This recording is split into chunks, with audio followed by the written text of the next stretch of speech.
Le roi Shaoul. Alors le roi Shaoul, d'abord c'est le premier roi d'Israël. Il y a eu une sorte de roi avant, avec Melech, mais ce n'était pas vraiment un roi choisi. C'était une sorte de chef politique. Le premier roi d'Israël, c'est Shaoul. Le deuxième roi, c'est David. Le troisième roi, c'est Shlomo. Le quatrième, c'est Rahavam. Et on a vraiment, la royauté d'Israël commence avec Shaoul. C'est une royauté qui va être perdue, puisqu'à un moment donné, à cause de la faute que Shaoul va faire, Dieu l'envoie en expédition contre Amalek, et il fait la guerre contre Amalek, les nazis, les super nazis, Amalek étant le peuple anti-Dieu, anti-Israël, anti-Torah par définition. Shaoul livre une bataille magnifique, une guerre formidable, il gagne la guerre, il capture le roi, il aurait dû exterminer le roi et le bétail, il ramène le bétail, le Beth Halevi dit qu'il le fait pas du tout pour transgresser la parole de Dieu, il le fait en pensant, en commettant une erreur, en pensant que le plus beau troupeau d'Amalek, il fallait plutôt l'apporter au temple de Jérusalem, au tabernacle, pour l'offrir à Dieu, et c'était une erreur. Mais en quoi cela se fait-il qu'il perde le royaume à cause de ça? On va voir. Il a donc une perte du royaume, et on le donne à David Amelech, et ça a donné lieu à une sorte de guerre civile entre les partisans de David et les partisans de Shaoul. Il y a sa mort tragique, puisqu'il est contre les Philistins, il fait une guerre, et à un moment donné, il est abattu, il est saignant, il sait qu'il va être kidnappé, et il demande à son écuyer de l'achever, donc c'est une sorte de suicide, on verra aussi cela. Et surtout, il faut essayer de comprendre pourquoi est-ce qu'il y a deux royautés en Israël, une royauté dont la source c'est Yosef, Binyamin c'est Joseph, et Yehuda, David. Et qu'est-ce que c'est, comment se fait-il qu'il y ait eu à un moment donné besoin d'une première royauté, alors que cette première royauté, au-delà de l'histoire du fait qu'il a fauté, parce qu'il a fauté, il a perdu la royauté, en vérité, c'était tout à fait prévu, puisqu'il est inscrit déjà dans les bénédictions de Yaakov. Quand Yaakov bénit Yehuda, il lui dit, Gourarié, il lui dit, Yehuda dit, Lo yassur shevet mi Yehuda, ou mechokek mi ben raglav, ad ki yavo Shilo. Mais là, il y a écrit, mais fourrache, que la royauté sera en Yehuda. Jusqu'à que vient Shilo, les Mefarshim, les Rishonim disent Shilo, c'est le Mashiach, c'est le Messie.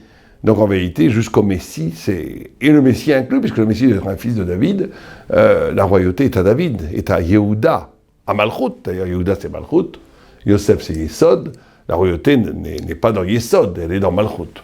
Donc comment se fait-il qu'à un moment donné, on donne une sorte de royauté, et en plus ça a l'air d'être une royauté qui était les Khatrila.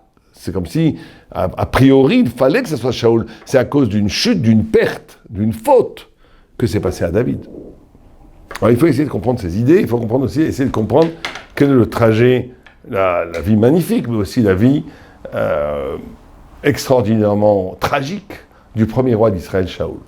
Shaoul qui était un très grand tzaddik, il a fait effectivement des fautes, même la Gemara et d'après la Torah, mais c'est des fautes au niveau des très grands tzaddikim.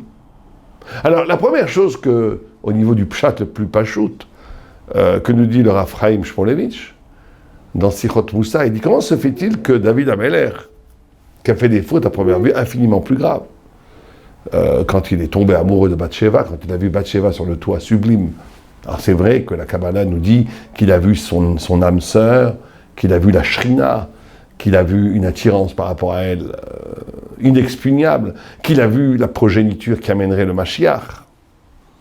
C'est pas du tout une histoire d'amour simple, c'est vrai.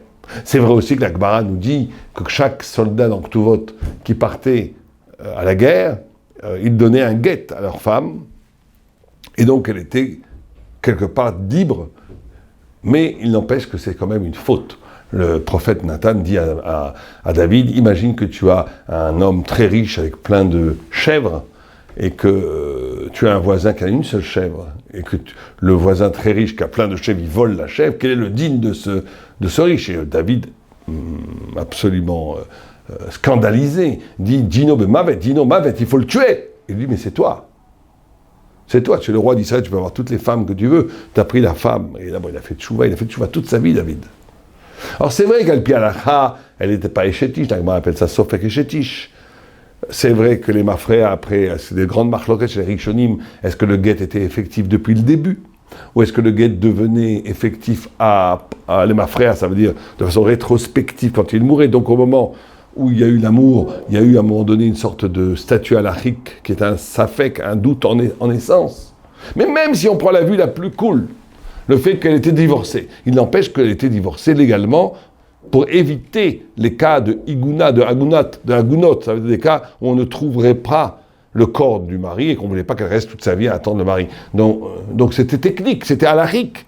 Mais moralement, dès que le mari revenait, elle se remariait avec lui, ou bien le guet était annulé, etc., etc.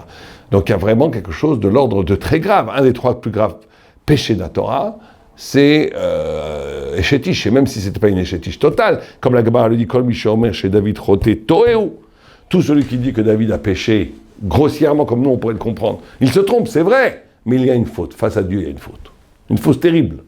Et d'ailleurs David toute sa vie a fait tchouva des jeûnes, il a perdu son sang, il s'est vidé de son sang dans les jeûnes et la tchouva qu'il a faite. Donc infiniment plus grave, et pourtant il ne perd pas la royauté. Alors que Shaoul, il perd la royauté juste parce qu'il a ramené des troupeaux de Amalek et il aurait dû exterminer. Bon, d'accord, c'est pas une très grave faute, surtout qu'il voulait les offrir, dit le Beth Lévi, les offrir au tabernacle, il voulait en faire des corbanotes, des sacrifices.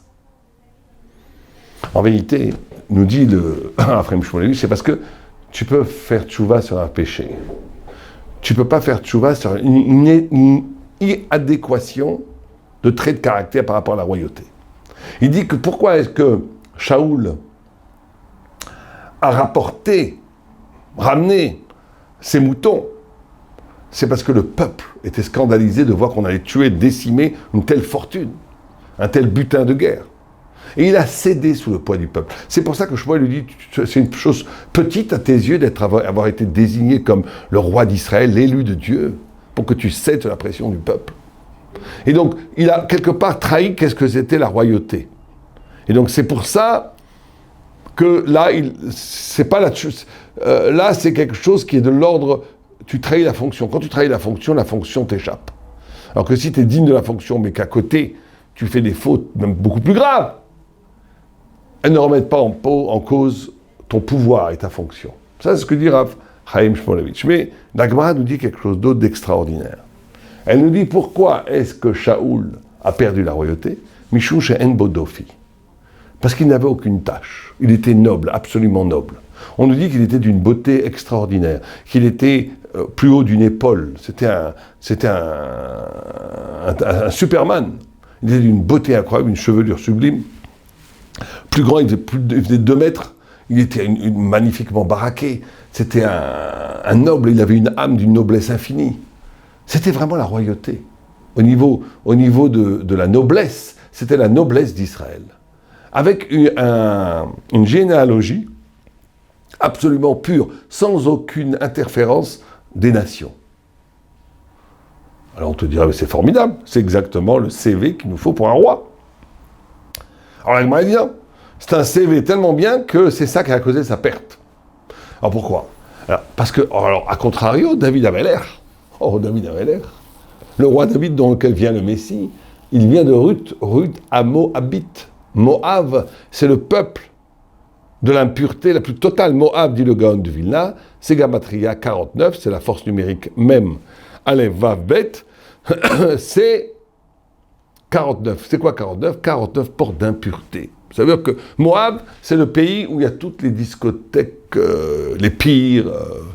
Imaginez les pires impuretés que vous pouvez avoir à Paris, Berlin, New York. Mettez ça vous fait puissance 5. Moab, c'est puissance 100.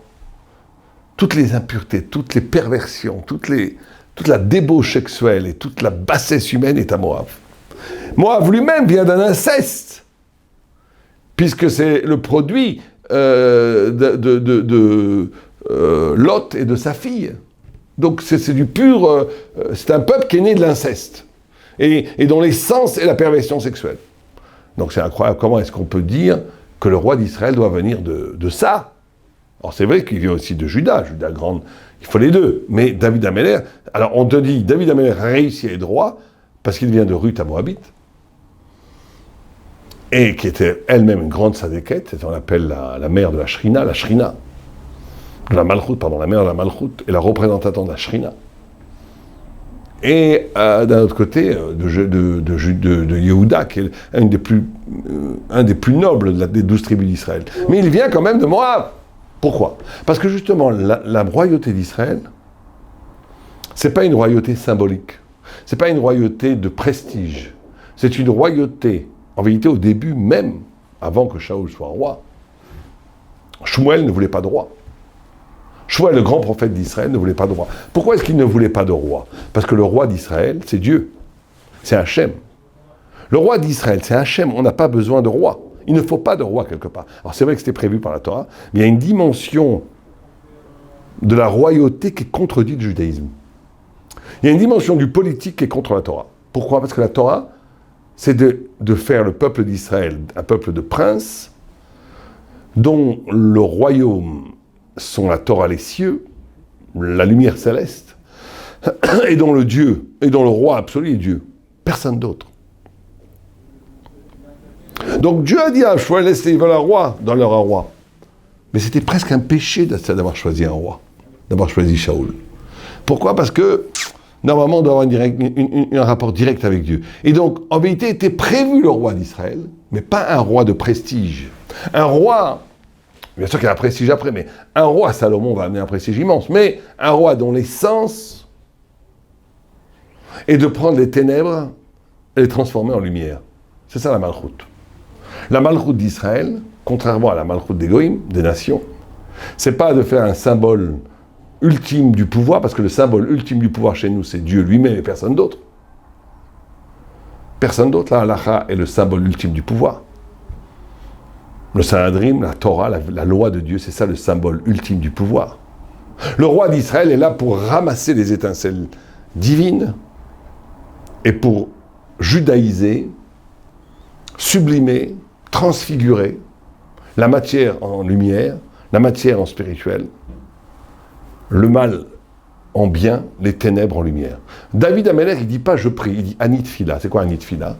Il dit je prie avec tous les membres de mon corps, jusqu'au bout des ongles, dans une sorte de vibration organique, une sorte de vibration extatique, une sorte de vibration, excusez-moi le mot, un orgasme de spirituel. Il prie avec le corps sensuel de Moab.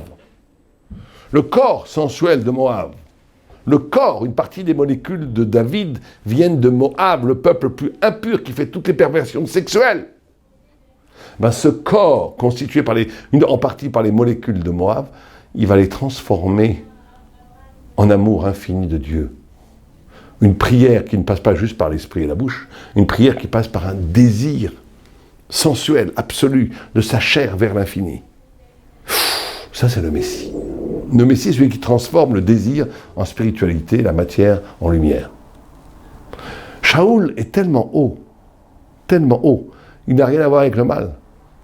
Le mal, pour lui, est un étranger. Le désir bas, il est noble, d'une noblesse infinie. Magnifique. Magnifique pour un roi de prestige.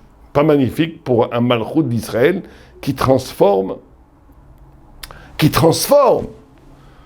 la matière en lumière. Regardez un exemple de David Amelech. Alors on va essayer d'expliquer ça, parce qu'en vérité, on va expliquer, pourquoi fallait-il que Shaoul il fallait mettre tout de suite David, si c'est ça la royauté d'Israël. Non, il fallait que Shaoul soit. Pourquoi? Parce qu'en vérité, le Gaon de Vilna, le Lesher et d'autres Mekoubalim expliquent qu'il y a deux Prinot Malchut, il y a deux dimensions de royauté. Une qui prend sa force de Netzach dans les Sphirot. Netzach, c'est la victoire. C'est Shaoul, qui est lui-même Yesod, puisqu'il vient de Yosef. Et une qui prend sa force de Od, c'est David. C'est quoi cette histoire? C'est quoi Netzach? C'est quoi Od? Netzach, c'est la victoire. Ça veut dire une affirmation. C'est l'affirmation de la volonté de Dieu et l'éclairage de la volonté de Dieu sur terre. C'est le chesed qui vainc l'histoire. C'est comment la royauté d'Israël va vaincre l'histoire. Va imposer la vérité de Dieu dans l'être. Très bien. Od, c'est le reflet. Od, c'est cette mida de mida keneged mida. C'est le fait d'être presque une passivité. Donc on a deux royautés très différentes. Une royauté active, Shaoul, une royauté passive, David. Ça veut dire quoi il aurait été passif? Je vous donne un exemple qui est dans Téhilim qui est tout à fait frappant. David Améler dans Téhilim, il dit la chose suivante. Il dit, dans le Kouf Lamed Aleph, il dit, le premier passou, qui dit comme ça, Shir Amaros le David, Hachem lo gava libi, je n'ai pas, mon cœur ne s'est pas enorgueilli. Velo ramo enaim, et je n'ai pas levé les yeux. Velo alarti begdolot, et je n'ai pas été comme un grand. Velo niflaot mimenik, et quand je suis tombé, on va dire, de moi. Alors ça veut dire quoi? C'est quoi ce passou? Qu'est-ce qu'il veut dire? Alors la première chose, ça ramène à 4 événements fondamentaux qui s'est passé dans la vie de David. David Améler, son père le prenait pour un mamzer. Son père a abandonné sa mère quand il a su il a compris qu'elle venait de Moab et qu'il a écrit Lo yavo Moabib Kalachem. À un moment donné, il a pensé qu'il n'avait pas le droit d'être avec elle. On n'a pas le droit d'être avec des convertis de Moabit, ni des descendants de Moabit. Il n'avait pas encore la halacha, Moabib et le Moabite. Un mâle de Moabit ne peut pas rentrer dans le peuple juif. Jamais d'ailleurs. Mais après 10 générations. Alors qu'une femelle, c'est-à-dire une femme de Moabite, elle est tout de suite cachère. Pas besoin d'attendre 3 fois, comme les mitzrim, rien du tout, elle est tout de suite cachère. Bon. Alors, mais à ce moment-là, il y avait un doute. Donc il l'a pas touché pendant 2 ans. Et pourtant, elle est tombée enceinte, elle a eu David. Donc il a dit, je ne suis pas le père. Donc il n'avait pas encore divorcé, donc c'est un mamzer. En vérité, c'était pas ça. En vérité, il avait pris la servante, comme ça se faisait à l'époque, comme substitut de sa femme. Et cette servante, fidèle à sa maîtresse, déguiser sa maîtresse comme elle pour que ça soit la maîtresse qui reste encore avec son mari. Donc en vérité, la mère de David était complètement sa mère. Mais lui, il ne savait pas ça. Et lui-même, il disait, c'est bizarre, j'ai jamais vu que c'était ma femme, mais moi j'ai vu la servante. Donc, il dit, moi, David, c'est pas mon fils. Et c'est un mamzer. Et c'est pour ça que Ishaï qui était un immense tzaddik, on dit que c'est un des 7 qui n'a pas connu le poison du serpent, de la mort. Il est mort par le baiser de Dieu, tellement qu'il était grand. Il n'a jamais péché.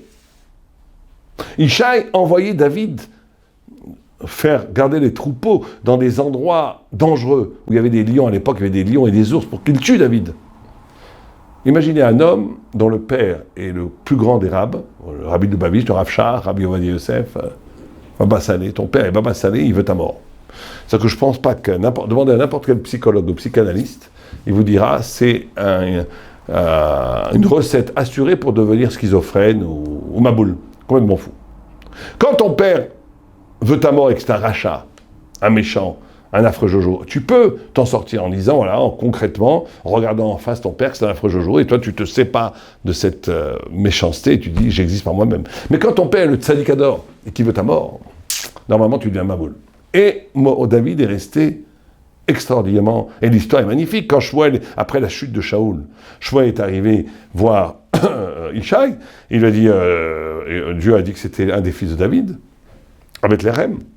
Il avait 7 fils, à part David, il a premier fils, deuxième fils, troisième fils, Elab, le premier, beau gosse, il était sûr que c'est lui, c'est lui le premier, le roi d'Israël, et Dieu lui dit, tu vois mal, tu vois comme un homme, tu vois pas comme Dieu voit, c'est pas lui le roi d'Israël. Alors deuxième, troisième et septième, et toujours pas de roi. Et donc il dit à Isha, mais il t'en manque un. Il dit non, il manque personne. Il savait, à ce point-là qu'il pensait que David n'est pas... Et il dit, mais si, t'as un 8e fils, c'est Dieu qui me le dit. Oh, et à ce moment-là, Isha, il comprend. Il dit, David, mais David n'est pas là, il est très loin. Ils vont le chercher, il le rend roi d'Israël. À ce moment-là, qu'est-ce qu'aurait dû dire David? David aurait dû dire, Dieu m'a vengé. Voilà mon père, tu m'as renié toute ta vie, tu vois que je suis ton fils. Rien. Logavou. Rien. Il n'a même pas eu un battement de cœur. C'est-à-dire que David, il est comme un bébé dans les bras de sa mère. Imaginez un bébé dans les bras de sa mère avec une pluie de bombes à Cherbourg, à la Libération, et la mère a peur, mais le bébé, il est très bien dans le ventre. Et ben, David, il est dans les bras d'Ashrina, dans les bras de Dieu, il est passif. Il est tellement... Le roi d'Israël, c'est Malchut. Malchut, c'est celui qui reçoit la lumière. Il reçoit la lumière et il la cristallise dans l'être au point où il peut transformer les ténèbres en lumière. Mais il n'est pas... Shaoul, il est actif parce qu'il vient de Yesod. Yesod est celui qui prend la lumière d'en haut et la déverse dans Malchut. Ça veut dire qu'il est capable de transfigurer le monde par sa volonté. David est passif. Passif, il faut bien comprendre que cette passivité, c'est la plus haute forme d'élection et de spiritualité. C'est pas qu'il est passif, il fait rien. Il est passif, il ne croit que c'est pas lui qui fait, c'est Dieu qui fait à travers lui. Ça, c'est Malchut. Donc, il n'y a pas d'émotion. Il n'y a pas de peur. Il n'y a pas de cri de vengeance, il n'y a pas de ressentiment. Il n'y a que le pur bonheur d'être face à Dieu. Le passou que le Téhilim continue, il dit Vélo Ramo Enai. C'est pareil avec C'est pareil avec Goliath. Imaginez Goliath qui était un monstre d'une vélocité de 2,50 m, que des muscles, 300 kilos, fort, et en plus qui faisait des rebonds comme ça, habillé de toutes les carcasses avec des javelots. Et lui derrière avec sa petite pierre, clac, juste dans la petite fente là. Il tue, il coupe la tête et tout le monde est... Avant c'était devant 200 000 personnes. 100 000 et 100 000. 100 000 et 10 000 en vérité. Tout le monde, il aurait dû dire, j'ai gagné, rien. Rien. Même pas un battement de cils. J'ai vaincu. Comment ça se fait que cette pierre a été à tuer? C'est parce que Dieu l'a fait, pas moi. Ça, c'est la grandeur de la royauté d'Israël. C'est David Amelech. Shaoul est un guerrier sublime. Il n'a peur de rien. Il peut combattre seul des armées. Le Messie est toujours seul contre des armées. Mais il n'a pas peur. Mais il n'a pas peur, c'est vrai. Il est magnifique. Il est plus beau que David. Il est grand. Mais il fait. Et la royauté d'Israël, c'est une royauté de passivité. Ça veut dire, où à un moment donné, parce qu'en vérité, ça répond au problème, de la royauté d'Israël, c'est Dieu. Et donc la seule royauté d'Israël qui peut être cachère, entre guillemets, c'est une royauté qui ne se substitue pas activement au pouvoir de Dieu, mais qui n'en est que la passivité absolue, ça veut dire le reçu de cette lumière divine, de la royauté divine, pour simplement la faire miroiter comme un miroir sur le monde. Mais il n'affirme pas une royauté active comme Shaoul. Alors pourquoi est-ce qu'il fallait, encore une fois, pourquoi Netzach? Pourquoi est-ce qu'il fallait que Shaoul soit? Alors nous dit le Lécher et le Gaon de Vilna aussi, ils nous disent, c'est lié à quelque chose de très profond après la Kabbalah. Si vous regardez à la fin de Vaishlach, c'est un grand sujet où c'est des rois qui meurent l'un après l'autre. Un des rois qui meurt, c'est des royautés, c'est des choses dans la Kabbalah très très hautes. Un des rois qui meurt, il s'appelle Shaoul. Et Shaoul doit mourir pour laisser en vérité apparaître, un autre roi. Vele Malachim Asher Malchou Be'eretz Edom. Tous les rois. Alors il y a toute la liste. Et à un moment donné, dans la liste, il y a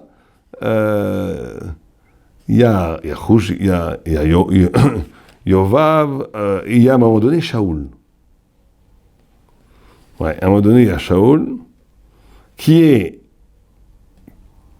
voilà, Vayamot Shaoul ve'imlor tartav Balchanan, et après Vayamot Balchanan, et il est venu Hadar. Voilà, Hadar c'est David. Il dit le Gaon de Vilna Lécher que Shaoul ici c'est une allusion à Shaoul et Hadar, la lumière encore une fois, liée à David Amelech. Ça veut dire que un très grand principe, c'est qu'il ne peut pas y avoir, Shaoul prépare la royauté en Israël.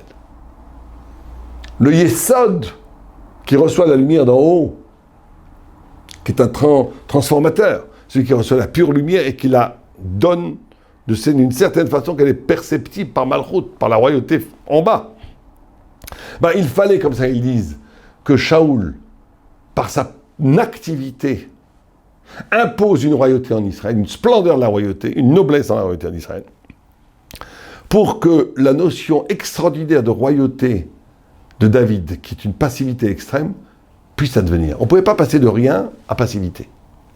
C'est-à-dire que Shaoul, et c'est ça pour ça que c'est tragique son destin, c'est un destin de royauté au service d'une autre royauté. Au point qu'il y a d'autres kabbalistes qui disent qu'en vérité c'est le shefa, l'excès de royauté qui s'est divisé en deux, mais que la royauté Shaoul était une royauté empruntée à Malchut, que la Yesod ne doit pas avoir de Malchut en vérité. Mais l'idée, si vous préférez, très profonde, c'est qu'à un moment donné, on peut faire des choses magnifiques activement. Bâtir des empires, bâtir des entreprises formidables, bâtir des kollels, bâtir des yeshivot, tout ce que vous voulez. Mais toute cette activité, son but caché que nous, on ne voit pas, c'est autre chose qui va se passer grâce à cela. C'est pas cela le but. Ça va se passer grâce à cela. Sans cela, ça ne se passera pas. Et ça, c'est Prinat Yosef. Et c'est pour ça qu'il y a deux Messies. Il y a Messie Ben Yosef et Ben David, parce que le Messie Ben Yosef, et c'est pour ça qu'on doit prier, d'après la Kabbalah, pour que le Messie fils de Yosef ne meure pas. Parce qu'il y a dans Yosef quelque chose qui n'est pas pour lui. Le Yesod n'est jamais pour lui. Il reçoit la lumière d'en haut, il la donne en bas. Il n'y a pas de lumière de Yesod. Le Yesod en soi n'est qu'un transformateur. C'est pas comme Chorba. Chorba, c'est la catégorie de la Chorba. Bina, c'est la catégorie de la Bina. Netzar, c'est Netzar. Tout a quelque chose. Tout représente une des manifestations de Dieu. Yesod, sa fonction première, elle n'a pas d'auto-source. Elle reçoit la lumière pour la redistribuer à Malchut, c'est tout. Donc elle prépare. Elle est un passage. Or le passage est mortel. Et donc il va y avoir à un moment donné Messie Ben Yosef, qui va faire un événement au niveau mondial, au niveau en Eretz Israël, de façon active, qui va permettre la venue du Messie. Alors certains disent que Ben Yosef, c'est le sionisme, laïque, ras et shalom, moi je ne pense pas du tout. Ça peut être peut-être la venue d'Israël, ça peut être d'autres choses. On ne sait pas du tout ce que c'est en réalité, personne ne sait. Mais on sait qu'il va y avoir un événement actif, messianique, qui va trébucher, qui normalement devrait mourir. Il faut prier pour qu'il ne meure pas, mais normalement ça meurt. Qui va avoir à un moment donné l'air d'être le but, d'être le Messie, mais qui ne le sera pas, qui va mourir, pour laisser apparaître enfin la possibilité du vrai Messie. Et c'est pour ça que sa mort est tragique aussi. Sa mort est magnifique. Sa mort, il demande à son écuyer, qui était un converti de Amalek, un guerre Amaleki, de le tuer. De là, on apprend d'ailleurs des halachot. Parce que dans le Shulchan Aruch, il y a un de ces kélim, j'ai oublié lequel, d'ailleurs, qui dit que de là, on apprend que quelqu'un a le droit de demander la mort. Parce que comment ça se fait qu'il a demandé la mort? Il n'a pas le droit de se suicider, normalement. Parce qu'il avait de telles grandes souffrances? Non, parce qu'il avait peur que l'ennemi le prenne, les Philistins, et le fasse souffrir tellement qu'il allait perdre son esprit. Et là, tu as le droit de demander la mort. Tu as le droit de demander la mort. C'est-à-dire que si à un moment donné, tu as le droit de demander qu'on te tue. Tu as le droit de demander qu'on te tue quand tu sais que tu vas perdre la raison. Tu vas arriver à des souffrances telles que tu n'auras plus de raison. Peut-être parce qu'une vie sans pensée, sans conscience n'est pas une vie. Peut-être. Après, il faut voir les poskim, comment ils utilisent ça. On ne peut pas l'utiliser tchic-tchac, comme ça, de permettre toute euthanasie qui serait de malades qui vont perdre la raison. Non, Dieu préserve. Il faut regarder à la il y a des fois où c'est permis d'arrêter des traitements pour que la personne ne souffre pas, etc. etc. Je ne rentre pas dans les détails halachiques. Mais une des sources halachiques qui va dans le sens d'une permissivité, dans certains cas extrêmes, de l'euthanasie, c'est ça. C'est comment Shaoul, gravement blessé, demande à son écuyer de le tuer pour échapper à ses ennemis, parce qu'il a peur que, otage des Philistins, ils vont prendre le roi d'Israël, ils vont le faire tellement souffrir qu'il va perdre sa raison. Là aussi, c'est une fin très... Et d'ailleurs, David Améler, sans pitié, exécutera cet écuyer, guerre Amaleki, qui a osé porter la main sur le roi d'Israël. C'est incroyable, parce qu'il a fait que d'exécuter l'ordre que Shaoul lui donnait. Mais c'est une fin absolument tragique. Mais c'est une fin encore qui montre la noblesse, la grandeur. Je pense que Shaoul a fait ça, en plus pas que pour lui, parce qu'il ne voulait pas le Chilou Hashem, qu'un roi d'Israël soit instrumentalisé par les incirconcis, qui auraient pu le montrer en public comme ils ont fait avec Shimshon, ils ont voulu avec Samson, ils ont voulu ridiculiser le peuple d'Israël, le torturer en public, que ça aurait été un blâme pour la gloire d'Israël. Et donc il a été pris un Misirut Nefesh pour le Kiddush Hashem et pour la gloire du peuple d'Israël. Alevaï, que nos rois, les rois d'Israël, que le Messie vienne le plus vite possible, pour qu'enfin sur terre, en Eretz Israël, rayonne la lumière du Messie, Ben Yosef, le Messie actif, la royauté active, et le Messie Ben David, le Messie absolu, Dieu miroir de Dieu sur terre, et que tombent toutes ces fausses royautés qui instrumentalisent le pouvoir pour asservir le monde, pour les exploiter et pour leur mentir. Alvaï, que Bezrat Hashem, bientôt la royauté d'Israël puisse luire et brûler de toute sa vérité divine et qu'elle amène sur la terre la vérité, le bonheur et la lumière universelle. Amen, Kenny Hudson. Organiser un cours avec un Rav de Torah Box, avec le service Torah Box chez vous, c'est enfin possible. Paris, Lyon, Tel Aviv, Madrid, Bruxelles, Montréal, Casablanca. Torah Box vient à votre rencontre. Organisez un cours gratuitement, chez vous, entre amis, au travail ou dans votre communauté. Dans une ambiance chaleureuse, un Rav de Torah Box donnera une conférence et répondra à toutes vos questions. Réservez rapidement sur notre site, par email ou par téléphone.